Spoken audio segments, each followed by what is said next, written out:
Hello BookTube. You may have watched one of my more recent videos where I done a middle grade Monday video, and because I had to do that video, so I looked at my kids' bookshelves and all that, and I got the idea to bring back a long running series videos of mandatory reads. This will be number 8. And for those who don't know what mandatory reads are, they're just me recommending favorite books. I've done so many of them. They started off as like random books in the first couple. Then they turned into like specific recommendations, like I can't even remember now, like Nora Roberts' historical romance at a certain point. I It's been so many I can't remember. I know I've done a contemporary romance one too, but we're adding more to this series because I want to talk about picture books, some children's picture books for mandatory reading that you should read. Now looking at this list, I realize all of them are Australian themed. It just so happened to be. And I have, how many do I have? I've got 6 here to talk about, and let's get started. So, I own all of them except one, which I saved for the last, but we're going to be talking about the first one, which is an absolute classic that is generationally loved. And even me, I loved it too. I remember being read to as a kid. And there's still sequels being released about this book, and that is the one and the only Diary of a Wombat, of course, by Jackie French and illustrated by Bruce Watley, I think that's it. Um, yeah, he done the illustrations. You know Diary of a Wombat. It's so legendary. This is exactly what wombats do with their days. They sleep, and this follows a wombat as I think it's a girl, but she sleeps and then eventually finds a family's home and just starts causing chaos. Of course, there's the wombat with the family. There is many, many, many sequels to this that I have not read yet, but it's so charming and so funny. Again, Jackie French is just one of the most famous child authors we have in Australia, and you should definitely own Diary of a Wombat. It's so legendary. So we have that. And then we have some classic ones here next because we have Wombat Stew. Yeah, this is the 40th anniversary edition. As you can see, it's got a very fun, colourful back to it. Of course, we got an emu, we got blue tongue lizard, and then we have the wombat. Of course, all these animals are very deadly and will kill you instantly, but we make lovely kids books of them, and I love that so much. So what this is about is a dingo decides he's gonna make a wombat stew. So he kidnaps his friend and puts him in a stew pot, and it pretty much follows the rest of the animals trying to stop this killing from happening. Pretty much, as you can see, and the illustrations here are so beautiful. Look at this. You got the platypus with his hat on. Then you got the dingo, of course. So I can find some more who steps in, but of course the emu comes in. I love emus. There you go, look at that. And it's just all the other Australian animals coming in and telling him, the dingo, not to do this. Don't play around with the wombat. And of course, you got some lovely more illustrations here. Again, this is a classic even of its own right. It's again 40-year anniversary. And then of course, you got the koala coming in too. And it's just so cute. And I love these illustrations so much. And yeah, go check out Wombat Stew. It's got a new reprint, and we have that. Then let's talk about another older book, which is Edward the Emu, of course. And it's a cool wraparound to the back. This is the 35th anniversary of this book here. And it's about Edward, who's an emu, and he's mischievous. I can't say that word. He lives in a zoo. And I think it is. And yeah, he works at a zoo and he gets very bored. And he decides to run around the zoo and cause chaos with all of the other animals who live there. And it gets really funny. He tries to swim with the seals, of course, and he gets wet. What happens next? It's been a while since I've read this. He tries to eat a fish randomly. He goes to the tigers.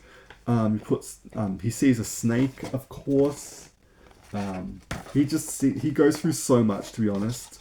And then, amazingly, he runs face to face with another emu that the zoo brought. And it's so funny.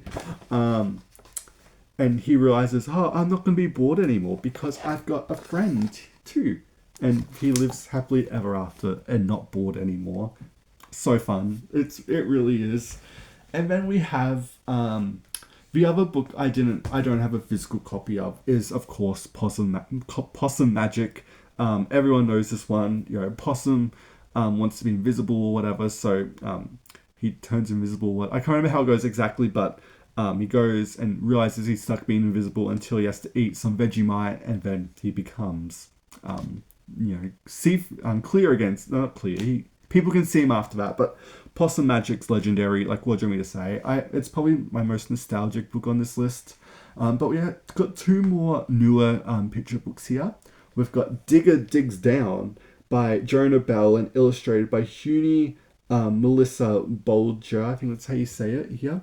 This is, again, Book Awards, and I put this on the list because it's so beautifully illustrated, of course, and it's got like a beautiful wraparound to the back. And it's about Digger, who's a dog, and he decides to dig straight down into the ground. But look how gorgeous his illustrations are. When he digs down, and I've got to show you some of this because that's so pretty. Like, he digs and sees some diamonds and emeralds and all that stuff.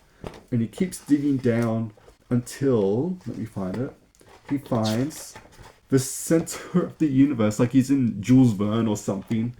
And he finds just that. And it's so beautifully drawn and illustrated.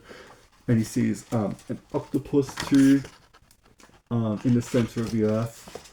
And then the young boy calls up, Digger, where are you? And so he digs his way back to the top, back to his owner. And that's pretty much the book. And again, I had to put it in here because of the illustrations. And then we have a real weeper for the final book here, because I'm going to be talking about a leaf called Grief. And this is by Kelly Canby. I can't tell you how emotional this book is. It's soul-destroyingly sad. And it's about this bear. And again, the illustrations are so pretty. And he lives alone because his brother and sister have died. And he finds this leaf that falls from a tree, and this is what it looks like. So you got the ghost of his family, and he finds this leaf, and he's all sad, and he names the leaf Grief, because that's what he's feeling, but also, green leaf grief, and he, treasures it, of course, and the color styles change over time as he holds on to grief, and he goes traveling with grief. And he, plays with it, tackles, goes traveling with it, and across lakes and everything. And then, as the leaf starts to grow old and disintegrate and all that, he becomes lonely again, and it gets really sad.